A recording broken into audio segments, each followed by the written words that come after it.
Somewhere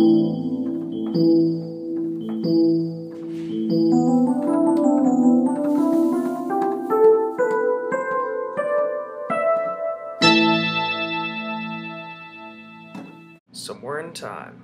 So hey, you might be wondering, why am I uploading this in the morning when it's nighttime right now? I guess that's just some strange paradox. Might as well go back to the future sometime. But anyway, terrible joke aside, let's get on with the review. So Somewhere in Time is Iron Maiden's 6th studio album released in 1986. And you may be wondering why my theme is a little bit different. That's because this is incorporating a much more futuristic vibe. So I figured I record my album review theme in a more like synthy manner. And as you can see here, yeah, it's way more futuristic than the previous album covers. There's even references to previous Iron Maiden releases, and that's really awesome. Right around here, you see the pyramid. Over there, somewhere in the corner, you see a following angel. That's a reference to the Flight of Icarus. Right around here, you see a Ancient Mariner Cafe. I think over here you see a Power Slave. Oh no, that's an Aces High bar. But yeah, you see a ton of references in there. 22 Acacia Avenue. There's Acacia Avenue right there. I would point them all out for you, but I can't really do that because I hate the reflection screen so much. I can't really tell which hands are which on here. But anyway, I really like this album artwork. It's one of my favorite album covers by the band, and yeah, it's really fucking impressive. Oh, and you see the band too right there, looking awesome. That's really fucking cool. There they are. Anyway, I forgot to mention that. So following the World Slavery Tour in support of Power Slave, Bruce Dickinson was starting to feel pretty ill, like, by the end of the tour, so his voice was starting to take its toll. But fortunately, Bruce was able to recover enough to deliver a very strong performance on this album. In fact, one of the songs on here, Stranger in a Strange Land, is one of my all-time favorite Iron Maiden songs, period. It has stuck with me for a very long while, and I actually shared the music video for this song like on my Facebook profile. It's very old. This was like 4 years ago or something. In fact, I'll actually share a pic of it right now just for your guys' viewing and enjoyment. As you can see there, I've always loved this song, and I always will. It always remains a favorite of mine to this day. But this album also has some other great songs, such as Alexander the Great, which is, I'd probably put it on the lower tier of, like, epics, so to speak, because, I mean, while I love the verses, adore the chorus and the intro and all that. The instrumental section in the middle, while good and all, I don't know, for some reason, while it fits in the song, it kind of feels a little bit needless after a while, and I tend to want to, like, skip it after a while. But, yeah, Alexander the Great's still very good. Deja Vu is extremely underrated.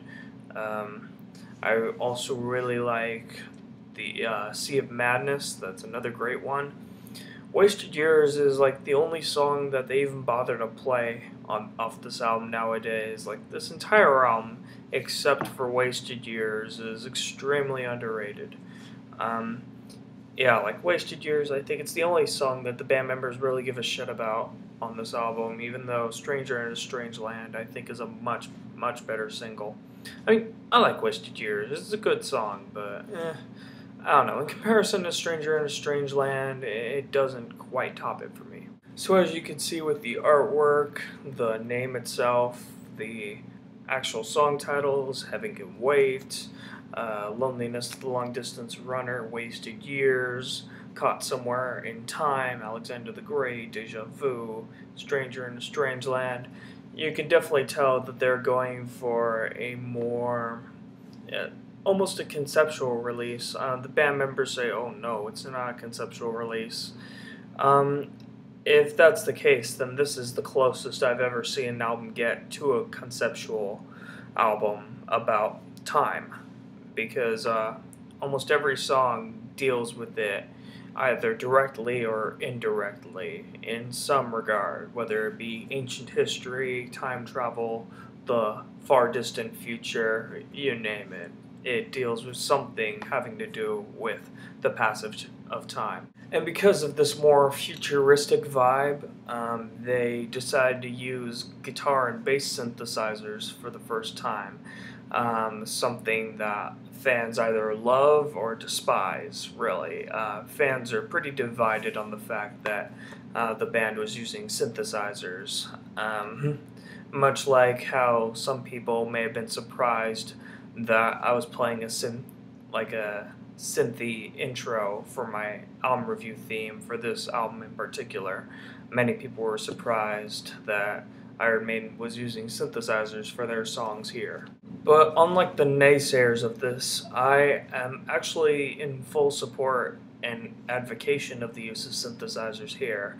I think it really complements the approach of this album. Whenever I hear synthesizers, I always think of the future, so to speak, and it really complements that sort of conceptual approach. It's not the band selling out or anything like that, going all new wavy or anything like that. No, it's just the band incorporating a more futuristic vibe. I think the synthesizers always really do the trick for me. Whenever I think futuristic music, I always have the sense to think of synthesizers being played, and it really complements that very well. It's not like, like any other band that was using synthesizers back in the day, like Bon Jovi or something, and Turbo, which was by Judas Priest, that came out this year. That was just their attempt at being all poppy, glam metal-y. For here, it was just a conceptual, thematic approach, which it gets my seal of approval. With that being said, I would probably put this in like the middle to lower tier of Iron Maiden albums in general. While this is still a very good album, it's definitely better than an album like No Prayer for the Dying or anything like that. Overall, I think the songs get a bit repetitive after a while, and you start to get a little bored. With songs like Caught Somewhere in Time, Loneliness of the Long Distance Runner, and the middle instrumental part of Alexander the Great, I think they've gotten, maybe just a little too repetitive with themselves on this album. I used to, for some reason, I guess some of the songs, I used to listen to them, all the fucking time when I was first getting into Iron Maiden. Nowadays, it doesn't quite hold up the same way as it did when I was younger, but I still really do enjoy this release. And, there are no bad songs on this album, just some repetitive, tedious moments here and there in certain songs. That's not to say that the musicianship of the songwriting's weak or lackluster or anything. I mean, Stranger in a Strange Land I could listen to all day and night. That's one of the best Iron Maiden songs I've ever heard in my life. It's just some of the songs get a little bit restless after a while. It gets, like I said, a bit too repetitive for its own good.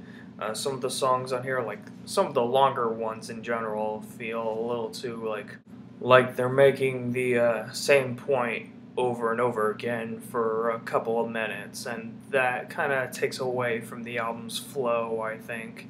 It makes the album a bit less consistent than albums like Number of the Beast or Peace of Mind. But overall, I have to give this release about an 8 out of 10. It's still very solid, very enjoyable, not quite as consistent as the two albums I just mentioned a second ago, but still It's a very good album. If I didn't really like this release, I wouldn't have bought it unless it was to complete my Iron Maiden collection, but I bought it because I really do enjoy it. So if you are an Iron Maiden fan, pick it up because it's truly a good one. Thank you very much for watching and stay tuned for Seventh Son of the Seventh Son.